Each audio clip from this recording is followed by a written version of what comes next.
en kor real estate. Ni weg ot ochul ushuru. We achak gi tax efficiency.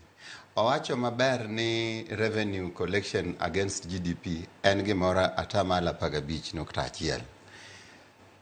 To nikeche tax ginana VAT wa en sani 16 donge. Ki compare wa gi region Tanzania sani apani margin and 14%. 18. Collection. No, VAT. VAT is 18. Collection 14.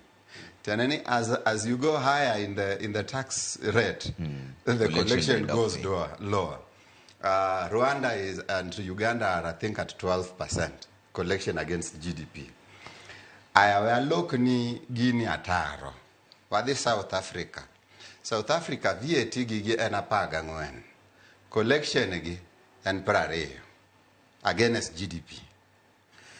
We wadi Nigeria. Nigeria kidhiye VAT en 7%.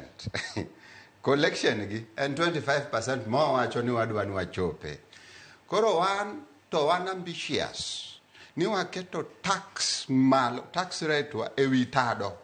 To collection to wadwa ni mendo dhi malo. Gigi are not going to work like that. We need to appreciate the fact ni high tax rates general in a developing economy kamarwa. Kelo fuere. Koro miyo collection dok piny nikech ji ok comply kaka dwarore. Koro kanyo to yes, there is efficiency issues. Efficiency nyakarangi ni tax efficiency should be tax management nyaka bed efficient. But kata kamano tax rates wani malo. To gitindo